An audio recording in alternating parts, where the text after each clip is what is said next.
Questions 1 through 10 on the 2014 Grade 10 AMC 10B. Lee has 13 coins, all of which are pennies and nickels. If she had one more nickel than she has now, then she would have the same number of pennies and nickels. In cents, how much are Lee's coins worth? After a little bit of experimentation, you will realize that if she has 7 pennies and 6 nickels, if she adds one more nickel, then of course she will have 7 nickels and 7 pennies. And that is what they're basically saying.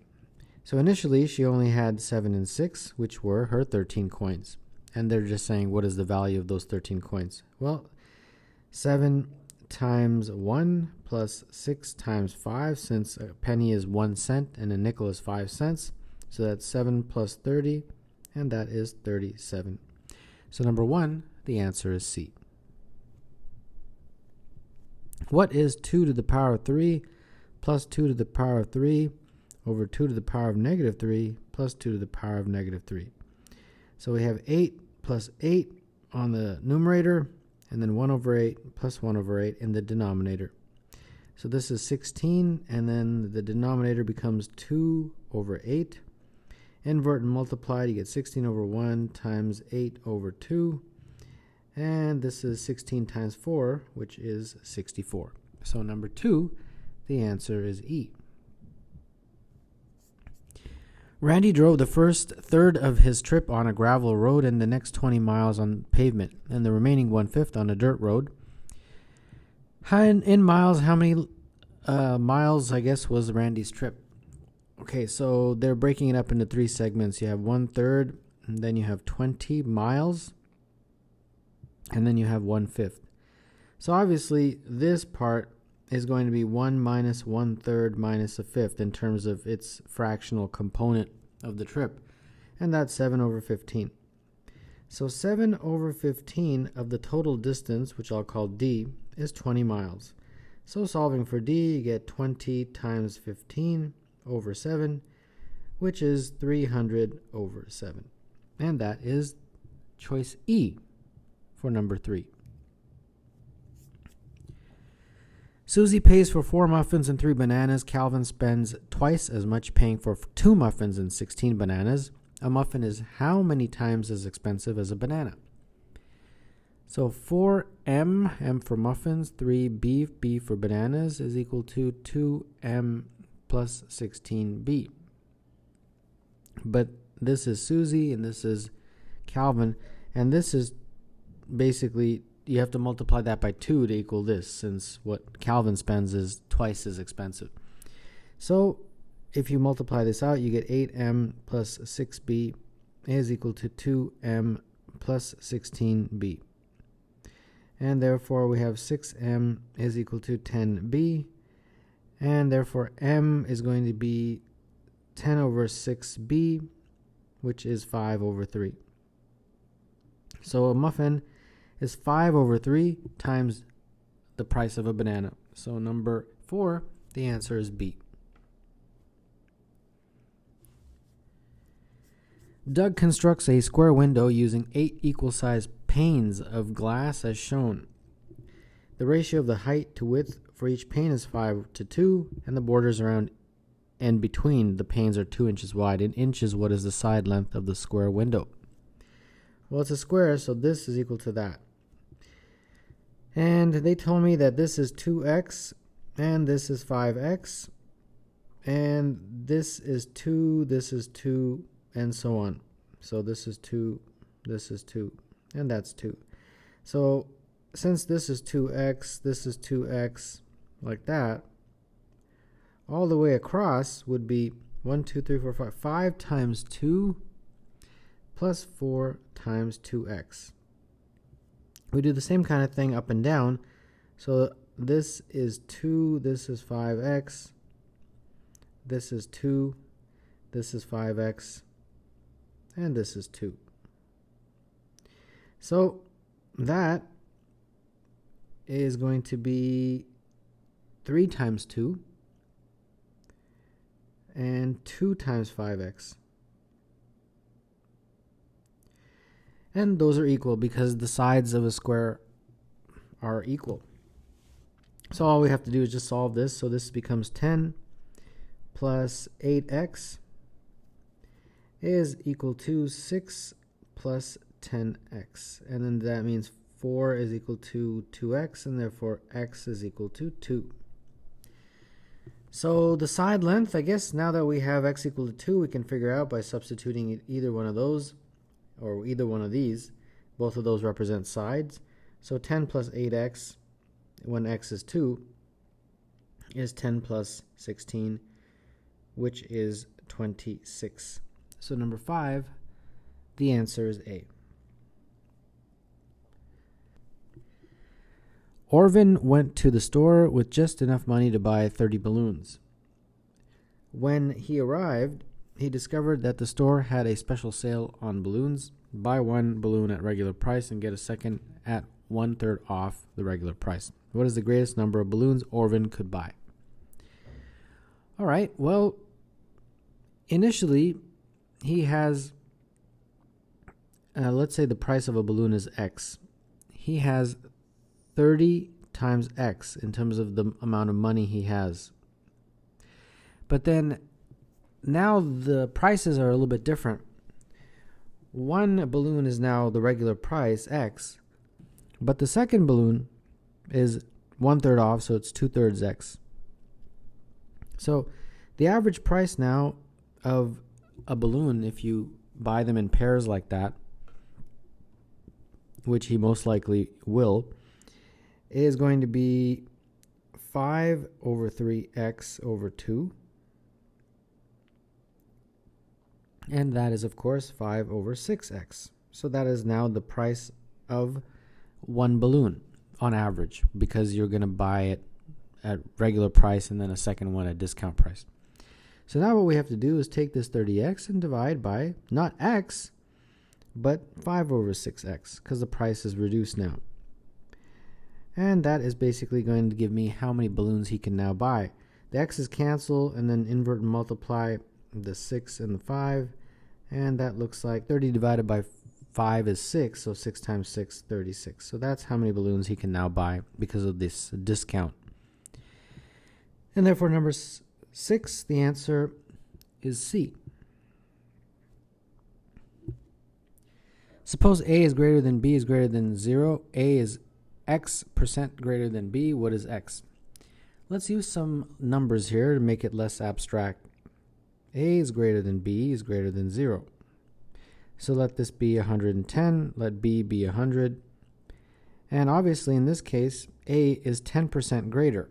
But how did we get that? Well, we got that by taking 110, subtracting from it 100, and then dividing by 100.